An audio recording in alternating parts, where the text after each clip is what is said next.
In this video, we're going to talk about tissues. So remember we talked about how living things are organized, right? So we talked about cells. How are cells related to tissues? So cells that are all similar structure and function make up a level of organization called tissues. And then tissue layers that work together make up an organ or organs.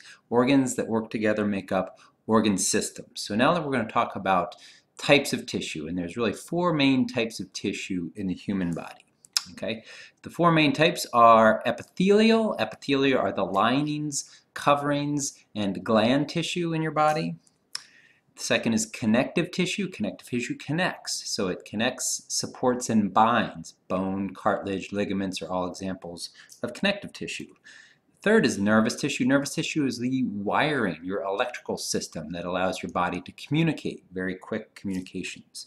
And then the last is muscle tissue. That's your movement that moves pulls against your skeleton and allows for movement in your body. Okay, so epithelial tissues. There are many types, and they're basically the differences in them are based on shapes. So some of them are column shaped. These are called simple columnar. Some of them are pseudostratified. They sort of look like this, or they could look like that.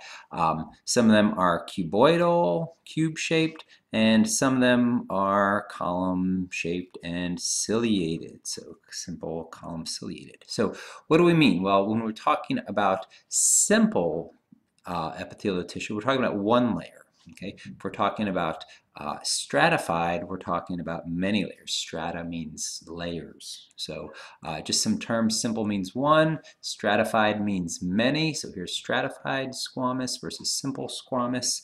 The squamous cells are flat cells. These are like your skin cells, where the cells in your lungs are squamous cells. Cuboidal cells are cube-shaped. That should make sense.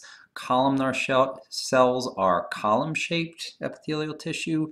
And here's an example of, in your intestines, some columnar cells. Notice they're long, column-shaped. That's going to increase the surface area for food absorption. So in this case, that column shape increases surface area for absorption of food in your intestine. Here are some simple squamous cells in your lungs. These are similar to the simple squamous cells on your skin. And if we were to look at this at the cellular level, we'd see these are just simple flat cells. Thin and flat to, again, maximize surface area for oxygen to move into the bloodstream, carbon dioxide to move out. So we don't want to have thick cells, we want to have sort of thin, flat, simple squamous cells. Simple meaning one layer. We don't want to have a lot of thick layers of cells because we want very quick gas exchange in these epithelial cells. Okay, connective tissue. So connective tissue connects, binds, and supports. Now, some of the connection has to do with moving nutrients around your body like blood. So blood is a connective tissue because it connects and transports things around your body. Other types of connective tissue, fat cells, are actually considered connective tissue. They're actually a type of loose connective tissue. Even though they really store energy, they're technically considered connective tissue. And then others more common are cartilage, fibrous connective tissue. These are like your tendons and ligaments. Loose connective tissue, which kind of holds your organs in place. And then bone, which is probably the best example of connective tissue, holds your body together, right? Your bones kind of keep you together.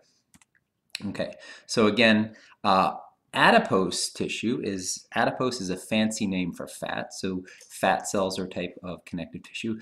Cartilage, this is that spongy material at the end of your bones. It helps cushion your bones. It's like rubber on the bumper of a car. It helps kind of soften that bone-on-bone impact. So cartilage is an important connective tissue on the ends of your bones in terms of cushioning. Loose connective tissue, again, these are the cells that are sort of binding our organs together, holding everything in place internally. And then fibrous connective tissue, commonly called tendons and ligaments. Ligaments hold bone to bone. They're very strong. And tendons hold muscles onto bones. We'll talk about them more when we get to the skeletal and muscular system, the role of tendons and ligaments. Okay.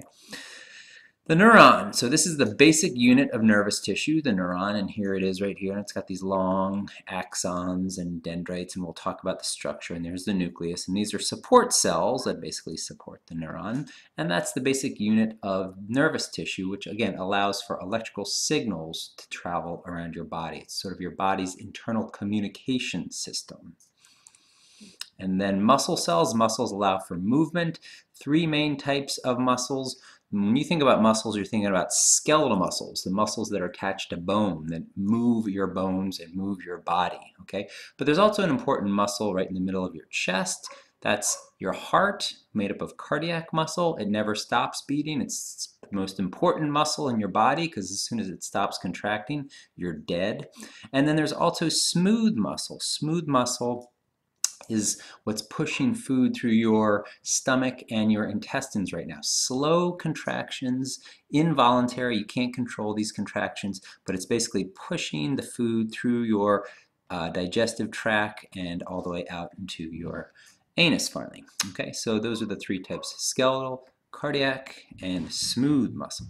Okay, and here's another view. You can see skeletal muscles have these striations. Striations are these bands, and it has to do with the overlapping filaments of actin and myosin that make darker versus lighter areas. Smooth muscle, we don't see the nice striations. It's a little bit more, there's more cross fibers in there, so it's not quite as easy to see. And then cardiac muscle, you can see some of the striations in there, but we have these intercalcated discs which make it look a little bit different. And again, all these types of muscle cells are involved in contraction and in moving, either moving blood, your heart, moving food through your intestines and your stomach, or moving your muscles, or moving your skeletal muscles. So that's just a quick overview of the four main types of tissue: epithelial, connective, nervous, and muscle.